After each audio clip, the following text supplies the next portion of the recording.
Welcome to the deep dive. Today, we're diving into something I know a lot of you have been wanting to know more about, and that is how to write really captivating sentences, sentences that people can't put down. We're going deep into sentence structure today, and you provided an excerpt from Writing Effective Sentences by Walter Bown, and let me tell you something. This guy knows his stuff.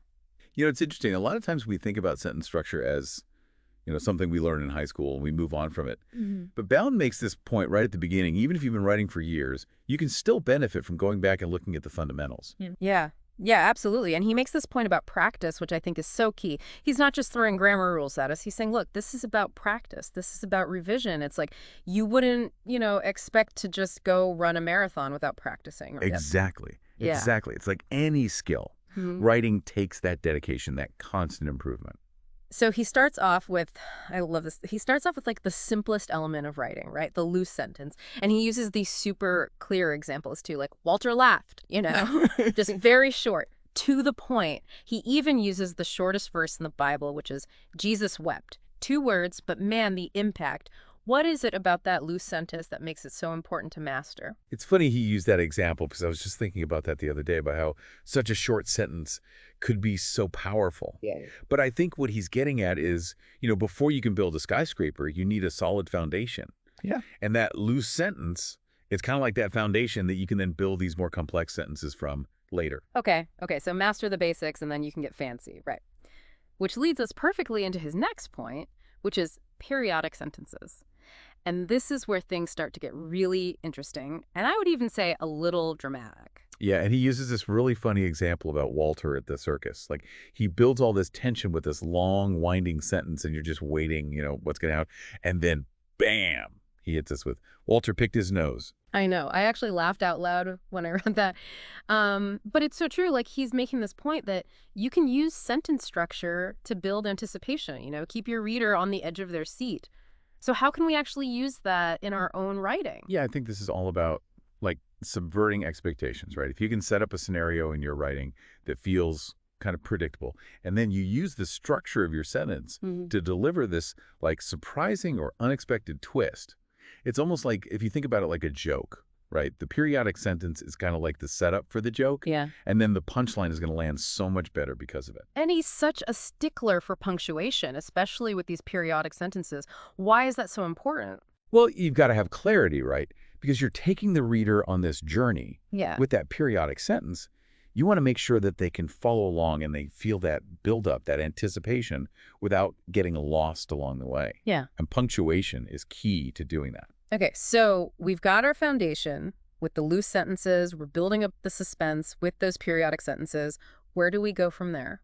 We are ready to add on a little more sophistication with subordination. Subordination. Yeah. It sounds a little intimidating, but I think Bound does a really good job of breaking it down. Yeah, it doesn't have to be scary. No, not at all. And I love that he compares it to a seesaw, right? Mhm. Because it's this idea that some parts of the sentence are just naturally going to carry more weight, and subordination is how you control that.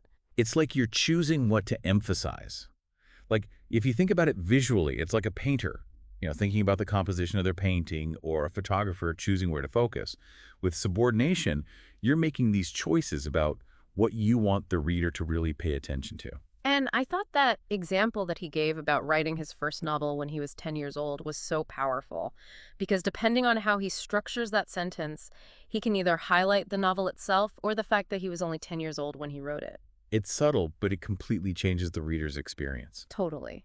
And that just shows you the power that you have as a writer when you really understand how to use subordination. You're shaping their experience without them even realizing it. Okay, get ready for this because Bound kind of throws us for a loop here. He goes from these more complex sentences to talking about short sentences. And he doesn't just talk about it, he demonstrates it. Remember that bam Yeah. after that series of dashes? Yes. I mean, talk about a master class in brevity. I was like, whoa, this is powerful.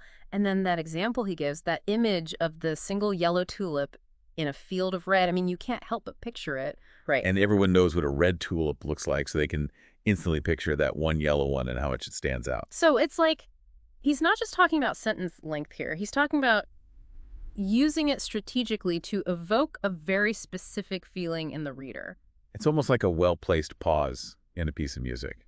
Yeah. You have that moment of silence, and it makes the next note that much more powerful. I love that analogy. And it gives the reader a chance to kind of pause, absorb the information, and then be ready for what comes next. Okay, so from short and punchy, he then moves on to this idea of coordination, which he relates to putting together a well-balanced outfit. Oh, I love that he uses a fashion analogy. I know, it's so good. It makes so much sense, though, right? Yeah. Because coordination is all about that balance. It's about giving equal weight to these different elements. And it just creates this really nice sense of flow and clarity in your writing. And the examples he gives, like listing your favorite sports or like running errands, when you use coordination, it just makes each of those items on the list feel equally important, and the sentence just feels complete. And then there's the parallel structure that can come with that coordination, which is so powerful. I mean, think about like those really famous phrases like, of the people, by the people, for the people. That just sticks in your head because of that parallel structure. It's like he's saying, even a list can be powerful if you structure it in the right way.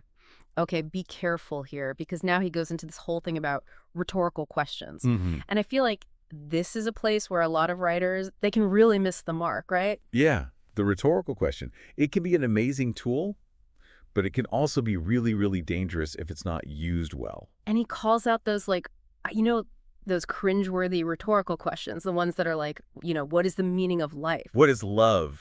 Oh, I know, it's so bad. Yeah. But then he gives this great contrasting example from Isaac Asimov, where Asimov asks the question, what is intelligence anyway? And it just opens up this whole discussion about, artificial intelligence, different types of intelligence. What makes that question so effective? Well, I think it's because it's not just there for like, dramatic effect. It's directly related to the point he's trying to make. It makes you stop and think, and then you're like, okay, I need to know more. Exactly, exactly. So it's about being intentional with those rhetorical questions, not just throwing them in there because you think it sounds good, but actually thinking, is this serving a purpose in my writing? Right. Is it moving the conversation forward? Is it going to make the reader curious to know more? This has been amazing. We've gone from like the very basics of loose sentences all the way to, rhetorical questions and everything in between. Who knew there was so much to learn about sentences? I know. It's like we've unlocked the secret code to good writing. So tell me, what does this all mean for our listener? What are they going to take away from this deep dive? Well, I would say the biggest takeaway here is that they have the power to make their writing so much more engaging and impactful. Just by understanding these tools, these different types of sentences and how they work. It's like having all these colors on a palette.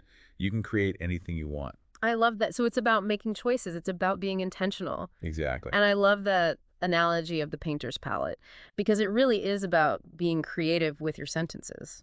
And, a lot of times we learn best by looking at what other people are doing, right? So I would say to the listener, as you're reading things that you really enjoy, pay attention to how those writers are using sentence structure. What are they doing that's working so well? And try to incorporate some of those techniques into your own writing. I think that's such great advice. Pay attention to what you enjoy reading, because chances are those writers are using these techniques really well. And maybe someday somebody will be analyzing your work on the deep dive. I would love that. I think we've earned a break after that deep dive. I think so too.